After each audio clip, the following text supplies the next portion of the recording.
Students, कैसे हैं आप लोग। आप न्यूटन के गति के नियम के बारे में सुन चुके होंगे और आज अपन उसके बारे में थोड़ा सा और समझने की कोशिश करते हैं।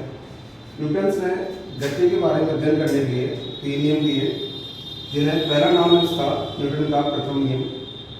और चूंकि ये जड़त्व के बारे में जानकारी देता है, इसलिए इसको हम जड़त्व का नियम भी कहते हैं। और जड़त्व की सर्वप्रथम खोज गैलीलियो नामक वैज्ञानिक ने की थी, इसलिए इसको हम गैलीलियो का नियम भी कहते हैं। तो आइए समझते हैं कि पहला नियम क्या होता है। जो प्रथम नियम होता है वो ये कहता है, यदि कोई वस्तु स्थिर अवस्था में है तो वो स्थिर ही रहेगी, और यदि गतिशील अवस्था में है तो वह उसी दिशा में उसी चाल से गतिशील रहेगी। मतलब ना तो उसकी दिशा चेंज होगी और ना ही उसकी चाल बदलेगी, दोनों चीजें नहीं बदलेंगी जब तक कोई उस पर बाहरी बल कार्य ना करे। ये शर्त हो गई, क्योंकि अगर बाहरी बल कार्य करेगा तो आप ये चेंज हो जाएगी। तो स्थिर कमला जैसा कर इसका एग्जाम्पल है कि जैसे बस चल रही है और बस के अंदर जो सवारियां बैठी हैं आपस में बातें कर रहे हैं, और आपने देखा होगा एकदम ड्राइवर तेज चला देता है बस, तो हम क्या हो जाता है कि एकदम पीछे की ओर जाते हैं। उसका रीजन ये होता है कि जो पोर्शन हमारा बस को टच हो रहा है वो तो बस के साथ आगे चला गया, लेकिन जो ऊपर का जो धड़ है वो वहाँ का वहीं रह गया, क्योंकि ये तो है स्थिर है तो स्थिर ही रहना चाहता है। तो इसलिए हम जब बस अचानक चल देती है तो जो सवारी होती है वो पीछे की तरफ झुक जाती है। ये इसका एक एग्जाम्पल है। या घर में आप एक प्रैक्टिकल और कर सकते हैं। जैसे मान लो आपका कोई एक गिलास है, उसमें आप पानी आनी भर दें, वेट हो जाए, इससे गिरे नहीं आसानी से, और ऊपर एक गत्ता रख लें और एक सिक्का रख लें। आप तेजी से अगर मान लो गत्ते को सावधानीपूर्वक खींचते हैं तो सिक्का सीधा अंदर जाएगा।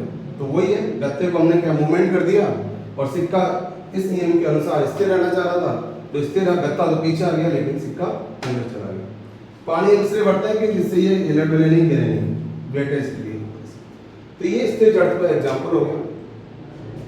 जड़त्व जो बेसिकली चीज होती है वो होती है कि उसके रेखीय अवस्था में परिवर्तन का विरोध करती है। रेखीय अवस्था में परिवर्तन का विरोध करती है, उस गुण को हम कहते हैं जड़त्व।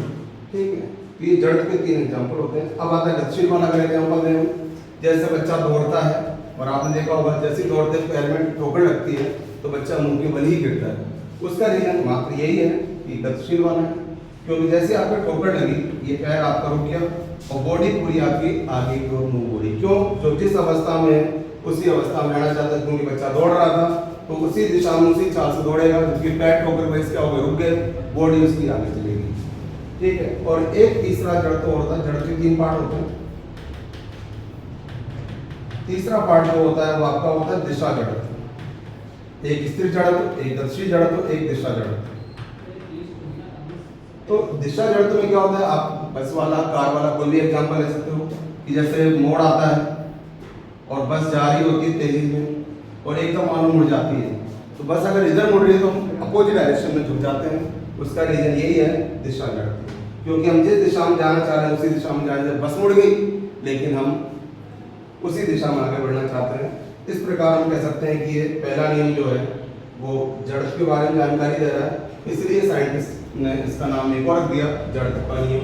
और चूंकि जड़त्व की खोज सबसे पहले गैलीलियो नामक वैज्ञानिक ने की थी, इसलिए इसका नाम हो गया गैलीलियो का नियम। अब आता है कि कहते हैं ना कि किसके बारे में जानकारी देता है, तो ये बल को परिभाषित करता है। सबसे इंपॉर्टेंट क्वेश्चन है अगर आप कंपटीशन की तैयारी करते हैं कि न्यूटन की गति का प्रथम नियम है वो किस राशि को परिभाषित करता है, तो इसका है आंसर बल को। बल को परिभाषित क्यों करता है?